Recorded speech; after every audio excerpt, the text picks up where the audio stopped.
We have all seen that death comes for everyone when it's their time. The son of a billionaire could die untimely, while a pauper could live up to 100 years before crossing to the other side. That is fate. However, fate can be so cruel as to claim the life of a young, hopeful woman who just started living her best life. This is the story of how the young princess of Cambodia passed away, and what led to her untimely demise. Some people might have heard about Cambodia, while others probably can't even point to it on a map. Luckily, here's a little bit about the country called Cambodia. This country is located in Southeast Asia, bordering Vietnam to the east, Laos to the north, Thailand to the northwest, and a huge body of water on the southwest end.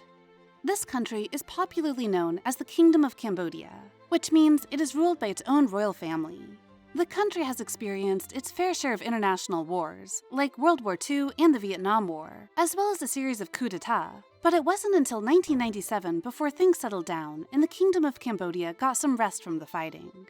Right now, the country is run by a monarchy which works in accordance with the constitution. Simply put, the King of Cambodia runs the state, while the Prime Minister of Cambodia runs the government after being chosen by the king, under advice and with approval from the National Assembly. The current King of Cambodia is King Norodom Sihamoni, who has been in power since 2004 after his father up and left the throne.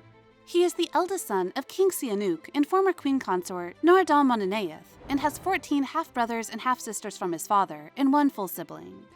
One of his many half-siblings is Prince Norodom Ranariddh, the second son of King Sihanouk, the president of Funkinpec, a Cambodian royalist party, the first prime minister of Cambodia, and subsequently the president of the National Assembly.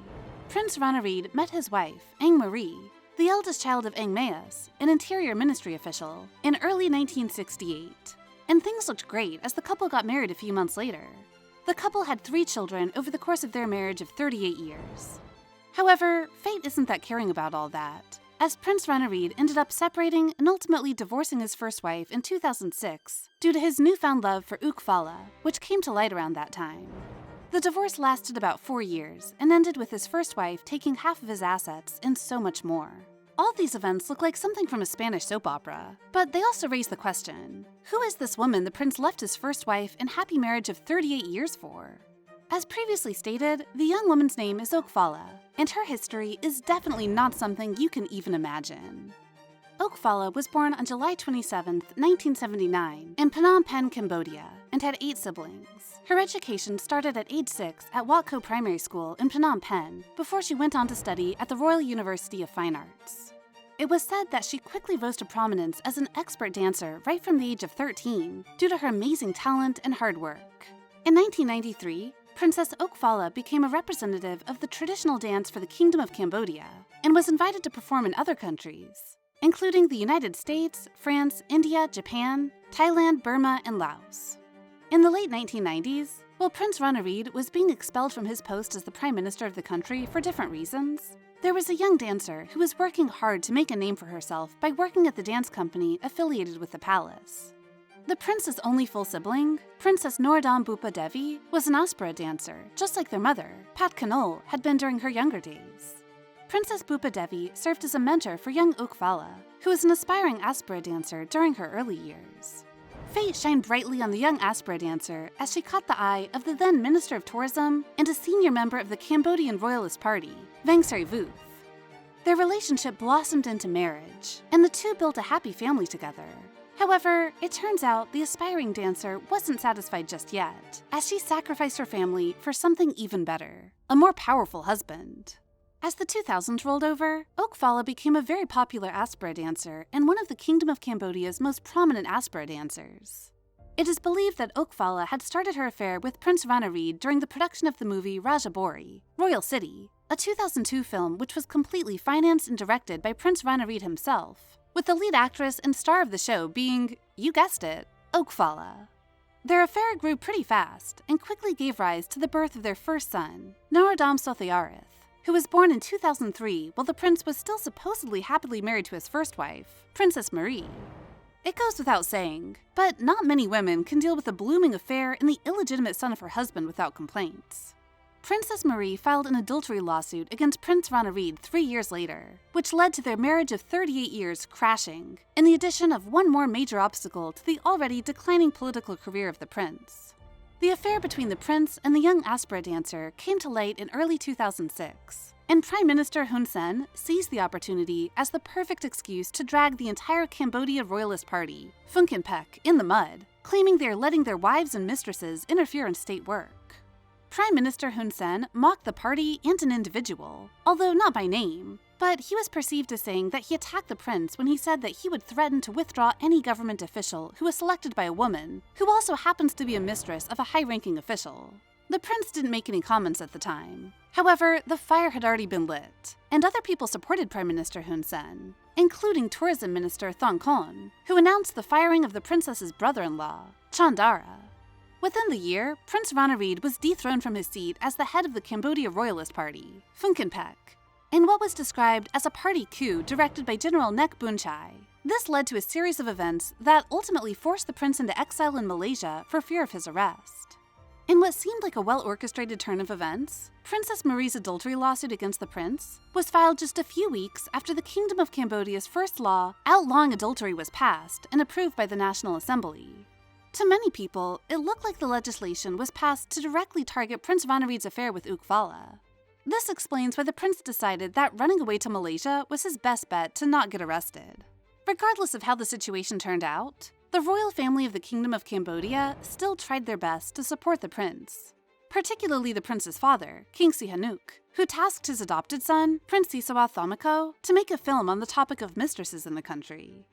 According to Prince Sisawa Thomiko, the purpose of the movie is to say that every Cambodian has a mistress. No fuss should be made about having a mistress in Cambodia. That is a very natural thing.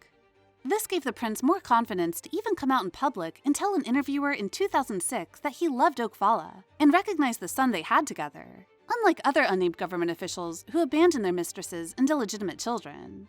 He even went ahead to defend polygamy as a royal tradition, saying, "My father had 7 or 8 wives, and they were recognized. The Norodom family has a firm courage and takes responsibility for the future of my son, Norodom Sothiarith.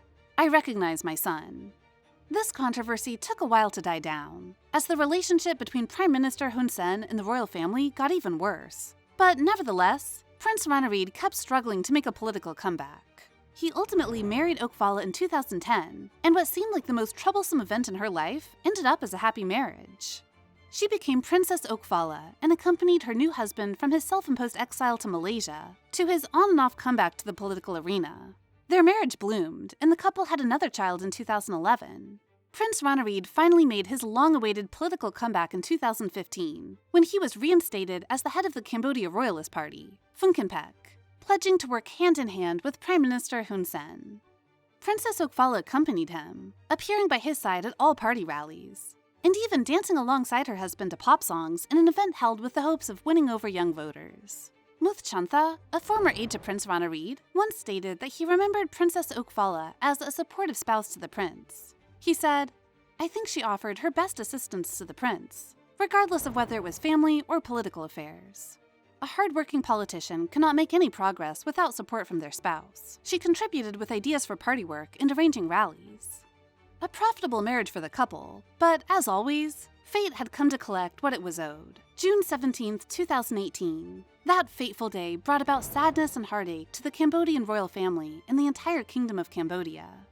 At 10 a.m. on this sad day, Prince Ranarid and Princess Ouk Phalla were driving on the coastal highway to the Praya Sihanouk province on their way to meet party supporters in the prince's BMW vehicle, when they ran into a random Toyota Highlander while trying to pass traffic. This happened during a campaign tour prior to the country's upcoming general election, in which Princess Ouk Phalla was also running as a candidate. The car crash was very ghastly, and the couple were quickly rushed to a local hospital in the Praya Sihanouk province. But unfortunately, Princess Ouk Phalla didn't survive for long, as she gave up the ghost hours later after the car crash. On the other hand, the prince came out of the crash with very severe injuries, and was rushed to a hospital in Phnom Penh, where the 5 passengers in the Toyota Highlander all suffered major injuries with no deaths. This unfortunate event happened a month before one of the country's most controversial elections. Prime Minister Hun Sen, having ruled the country for 33 years, has frequently been accused of using the courts and security forces to threaten opponents and crush the opposition. However, according to Chuan Narin, chief of police in Sihanouk province, both vehicles were speeding at the time of the accident, making it less likely that he had a hand in the accident. The next day after the accident, Prince Ranareed was transported to another hospital in Thailand for expert medical care, as he was suffering from a broken jaw, ribs, and ankle. As he recovered in Thailand, he wasn't informed of his wife's passing in the hopes of him recovering well. However, in 2019, he was taken to Paris for further medical treatment to manage his broken pelvis. The driver of the other vehicle was charged with careless driving, causing injury and death, and was subsequently jailed at Phra Sihanouk Provincial Prison, where his medical treatment continued. On the other hand, Princess Ouk Phalla was cremated about 4 days later at the Botum Pagoda in an event attended by hundreds of party officials, her relatives, and party supporters. This also included Prince Norodom Chakrapong, who attended on behalf of the king, Princess Bupa Devi, Royal Minister Kong Samol, Deputy Prime Minister Hor Nam Hong, as well as Supreme Patriarchs Nonget and Kim Sorn. And just when you thought this scandal couldn't get any crazier, wait until you hear what happened at the wedding that had everyone talking for all the wrong reasons. The drama didn't stop at the vows, and let's just say the honeymoon phase didn't last long. But what really went down behind those lavish doors? Click on the next video to uncover the shocking details of a billionaire's wedding disaster that had guests whispering and haters cheering.